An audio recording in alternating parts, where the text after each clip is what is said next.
What's going on? Oh, well, you have a very varied career. You really do. Did you imagine that that would be the case when you went to law school? No. You did not? No. I thought that I would probably be a lawyer and be miserable. And then they looked at you and they said, this guy is too handsome to just be a lawyer. We must get him involved in other things. No, he begged and pleaded and, worked at a station where I was, started as a production assistant, even though I had a law degree and could have gone to a law firm, and just went from there. Was your family supportive of that idea? Yeah, I mean, they were sort of cautiously supportive. I see. I mean, they were concerned. They thought, oh, our boy's a lawyer. Isn't that great?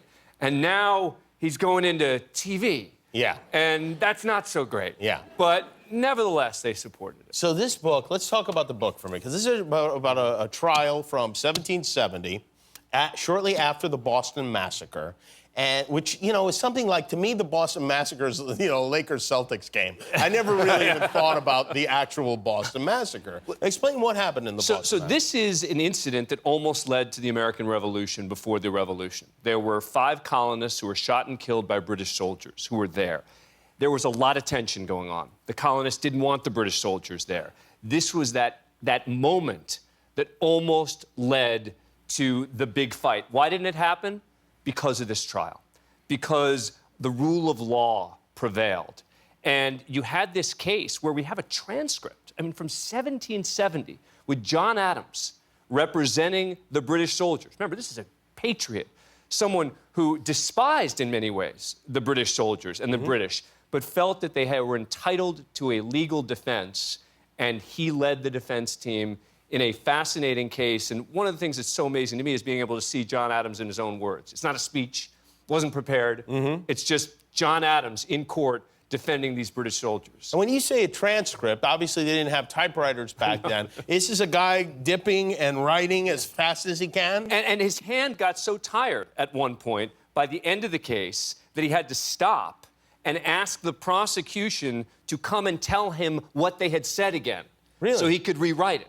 Yeah, because by the end, by the closing arguments, his hand was so worn out from doing. Because also, they hadn't really perfected shorthand or any of the things that we know today. But that's one of the things that I just found so amazing, was being able to have that 217-page transcript. And have you seen the actual, or a copy of the actual text? Yeah, a copy of it, but not the actual, I didn't get the actual transcript itself, but the copy of it is, again, it's handwritten. And it's actually in the beginning of the book, we have little excerpts from the actual original transcript. I guess the only thing we have, obviously people are still writing transcripts of trials, but like at the Harvey Weinstein trial, the guy drawing pictures of Harvey Weinstein and his private parts and stuff like that. Yeah.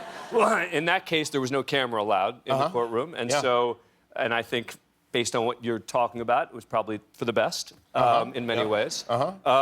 But you get a sketch artist who comes in and draws pictures of what's happening inside court. As a legal analyst, were you, so Harvey Weinstein got convicted on 2 of the 5 charges. Yeah. Were you surprised by that? Look, I was a little surprised, but not in the same way that I think a lot of people were surprised. There are a lot of people who are saying, I can't believe he didn't get convicted of all the charges. What happened? I think that people are forgetting. They're treating this as if all of the victims that we've seen on the covers of magazines, on websites, that this was about all of them. This wasn't. This was about 2 women, both of whom had relationships with him, either friendship or intimate relationship with him, before and after the incident. That made this a tough case. The fact that they were able to get convictions on both of these women, to me, makes it a groundbreaking case. Why? Because it means that we're finally understanding what rape can be. It doesn't need to be a situation where someone immediately calls the police. There are all sorts of different reactions by women, and an expert came in for the prosecution and talked about this. And the fact that these jurors were able to unanimously convict, despite issues that might not have passed 10 years ago. I think if that case had been brought 10 years ago, there would not have been a conviction. Interesting. But people now understand better that rape victims respond in different ways, and just because someone stayed in touch with him after the fact does not mean she wasn't raped. Interesting. And you... Yeah. And in a way, John Adams taking the position of defending those British soldiers is similar in some ways to Harvey Weinstein's attorneys defending Look, him. Harvey Weinstein is entitled to a defense.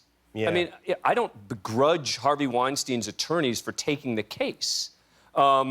They made arguments. No, the question becomes, the tougher question in some of these cases becomes when they go after the victims and how hard they go after the victims. Can we judge the lawyers in those kinds of cases? And it's a tricky question because the defense has to be, you can't believe the accuser, right? The defense is, it was either consensual or it didn't happen, et cetera. And so a defense attorney has to present a defense. But there's also, a particularly ugly way to do it, that some attorneys do it. And I think some of them do cross the line, and I think that they do deserve, some of them, condemnation. I want to change the subject very quickly to Live PD, was this your idea, this show? I wish it was. This Big show Fish Entertainment. I don't even understand any of how it came to be. Have you guys seen Live PD? Do you know? Okay. Yeah. So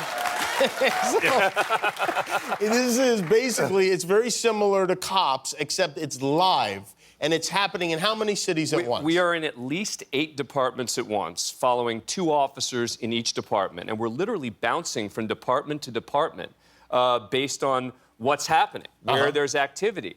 And it ranges from everything from really serious cases, shots fired, domestic violence cases, to much lighter. I mean, this weekend, we had a guy who was spotted buck naked outside of someone's home. It turns out he'd been fooling around with a woman, and the boyfriend came back, and he ran out, and he's buck naked out there. And my favorite line was when the police come, and he said, well, they didn't tell me that he was going to come back. As if they would have given you the heads up, Oh, yeah, by the way, the boyfriend's going to be coming back. Do a brother a solid. Yeah, So, by the way, everyone's okay in that situation. And are you guys, when this is happening live, are you guys celebrating? Like oh, my God, look. Because I would imagine that, if somebody came and pitched this to me, I'd say, oh, what if nothing happens all night? There's never nothing happens. Nothing never happens. But by the way, even sometimes it's just cars being pulled over on traffic stops. And there's drama there, too. Well, you don't know what's going to happen next. And that's the drama. Right. Unlike a show like Cops, where it's just a highlight reel. Yeah. This is like... let's not denigrate Cops. Look, our forefathers. That's right. Respect your elders. Yeah, exactly. What you going to do when they come for you? Yeah. That's what you have to remember. Well, by the way, there have been a couple of times when Live PD's been out and you hear someone in the background sing the Cops song. Yeah. We're like, wrong show. Yeah, right. Yeah. Well, that is some show. That is something else. No, but it's really been an amazing experience to watch because you really do get to see it from the police officer's perspective. Yeah, right. You get to see much more every day what police officers go through. Because, in the news business, we cover officer-involved shootings, right? It tends to be either an officer has fired a weapon or an officer's been hit. Right. And the vast majority of police officers have never fired their weapons, ever. And this is more the day-to-day aspects of what police officers do every day. And that's what the show reflects. And somehow it's become a big hit. It's become a reason for people not to go out on the weekends anymore. The book is called John Adams Under Fire. Dan Abrams, everybody. Thank you, Dan. Thanks for watching. If you liked that video, click the subscribe button. And if you didn't like it, well, you hurt my feelings.